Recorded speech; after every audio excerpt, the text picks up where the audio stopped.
उत्तर प्रदेश के जनपद पीलीभीत से खबर है। पीलीभीत के पूरनपुर तहसील क्षेत्र में स्थित पंडित Rajendra Prasad Smarak college of pharmacy में विश्व फार्मेसी दिवस बड़े ही धूमधाम से मनाया गया है।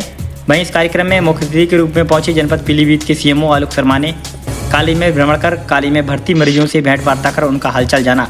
यहाँ लगातार अपने उत्कृष्ट कार्यों व सस्ते इलाज के लिए जनपद पीलीभीत, बरेली, लखीमपुर, शाजापुर व अन्य जनपदों में बेहतर सेवाएं प्रदान कर जान पहचान बनाकर अहम स्थान रखने वाले फार्मेसी कॉलेज का सीएमओ आलोक शर्मा ने जमकर तारीफ की है। वहीं उन्होंने कार्यक्रम से पूर्व कॉलेज के फार्मेसी के विद्यार्थियों से भेंट वार्ता की और फार्मेसी का मेडिकल क्षेत्र में महत्वता पर प्रकाश डाला। गौरतलब है कि बृहस्पतिवार को पंडित Rajendra Prasad Smarak college of pharmacy Kajri Niranjanpur में विश्व फार्मेसी दिवस बड़े ही धूमधाम में मनाया गया है, जहां आयोजित कार्यक्रम में मुख्य अतिथि के रूप में जनपद पीलीभीत के सीएमओ आलोक शर्मा पहुंचे। उन्होंने कॉलेज में चल रहे मेडिकेयर हॉस्पिटल में चल रहे मरीजों का हालचाल जाना है और उनसे भेंट वार्ता कर वहाँ की व्यवस्थाओं का जायजा लिया। वहीं उन्होंने सस्ते इलाज को लेकर जमकर तारीफ की है।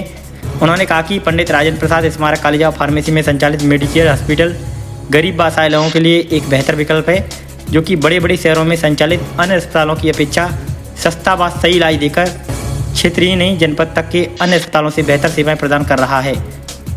वहीं कार्यक्रम में मुख्य अतिथि सीएमओ आलोक शर्मा का कॉलेज के प्रबंधक अमित मिश्रा ने उनका दोसाला उड़ाकर जोरदार स्वागत किया है। तो वहीं बच्चों ने फार्मेसी दिवस पर तरह तरह के कार्यक्रम आयोजित कर सबका मन मोह लिया। इस कार्यक्रम में सीएमओ आलोक शर्मा ने फार्मेसी छात्र छात्राओं को मेडिकल क्षेत्र में फार्मेसी के महत्व पर प्रकाश डाला। वहीं इस मौके पर क्षेत्र के गणमान्यजनों ने भी अपने विचार व्यक्त किए। इस कार्यक्रम में मौजूद पत्रकारों को भी दोसाला उड़ाकर उनको सम्मानित किया गया है। इस मौके पर कॉलेज के सैकड़ों फार्मेसी छात्र छात्राएं व क्षेत्र के दर्जनों गणमान्य लोग मौजूद रहे। आइए देखें इस कार्यक्रम की एक झलक। सम्मानित भाइयों और बहनों और यहाँ उपस्थित मीडिया बंधु और मेरे प्यारे बच्चों, फार्मेसी दिवस आज हम मनाने के लिए यहाँ एकत्र हुए हैं। आप लोगों ने विभिन्न माध्यमों से अभी अवगत भी कराया कि फार्मासिस्ट का रोल कितना महत्वपूर्ण है। फार्मासिस्ट हेल्थ केयर की एक रीढ़ की हड्डी की तरह है। वर्तमान में तो ब्रांडेड मैन्युफैक्चर्ड दवाइयां आती हैं।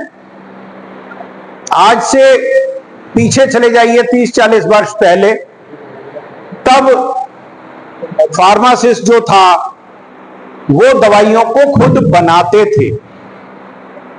मिक्सचर आते थे, उन्हें बनाते थे, मरहम बनाते थे, गोली बनाते थे। अब हालांकि बड़ी बड़ी कंपनियों ने उनका रूप ले लिया है, लेकिन फिर भी आज के युग में भी फार्मासिस्ट का जो दायित्व है अति महत्वपूर्ण है।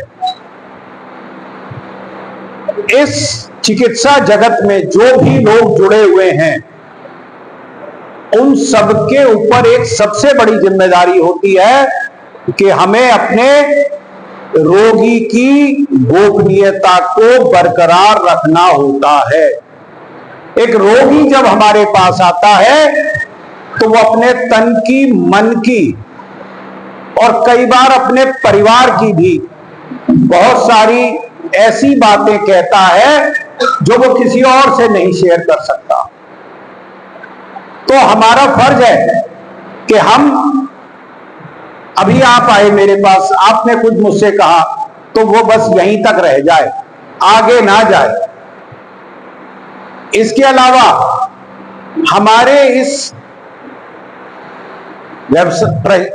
जो प्रोफेशन है, आजकल प्रोफेशन कहा जाता है, पहले तो सेवा था, इसलिए मैंने जानबूझ के प्रोफेशन ही यूज किया।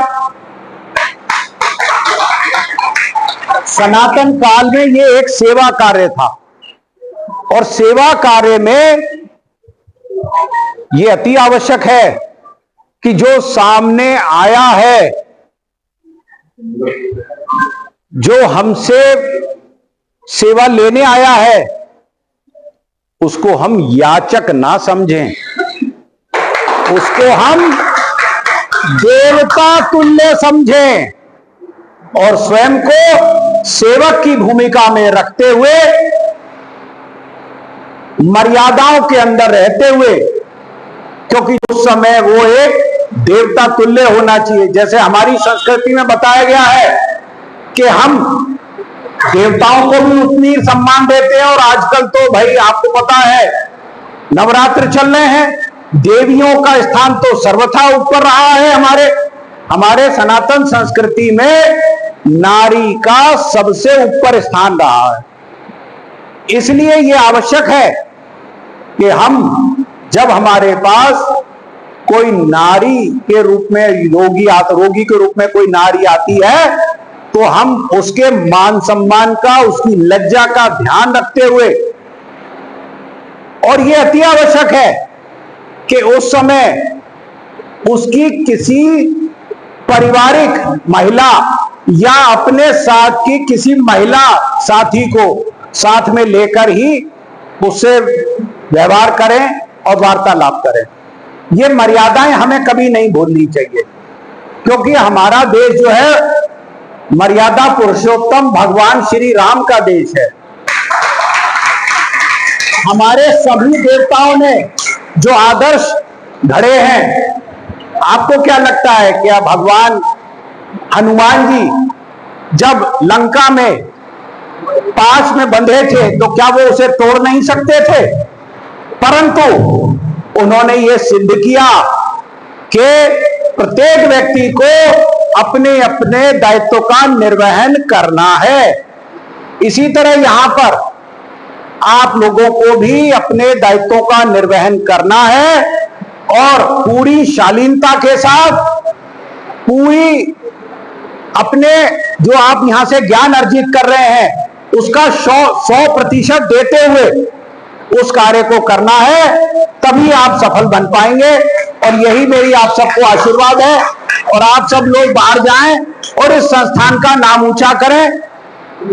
आदरणीय मिश्रा जी ने बिल्कुल सही बात कहा कि इतने जंगल में, पूरनपुर से इतना दूर इतना बड़ा संस्थान लेके बैठे हैं अमित जी, ये भी एक बहुत बड़ा चमत्कार है।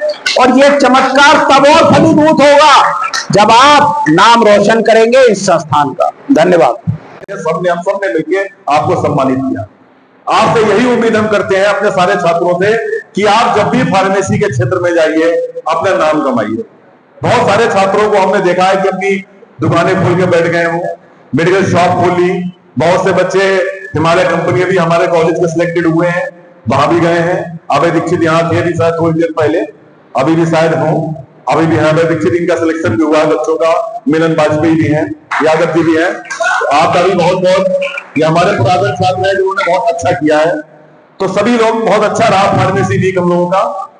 छोटी सी बात हम भी कहेंगे कि बोलने को तो बहुत कुछ है, मगर बोलने को तो बहुत कुछ है, मगर कुछ खामोशियां ही बहुत कुछ कह जाती है। कुछ खामोशियां ही बहुत कुछ कह जाती है। मैं ज्यादा नहीं बोलूंगा, आप लोगों को मालूम है कि मैं और ज्यादा बोल सकता हूं और अच्छा बोल सकता हूं, लेकिन आज के दिन मैं नमन करूंगा अहमद श्राफ साहब को, जिन्होंने भारतवर्ष में फार्मेसी की एक अलग जगह, फार्मेसी का एक अलग योगदान उन्होंने स्थापित किया। और भारत ने, यह आपने देखा होगा कि कोरोना काल में भारत ने अपनी सहभागिता को हर जगह परचम लहराया, किस तरह से वैक्सीनेशन का काम किया हिंदुस्तान ने।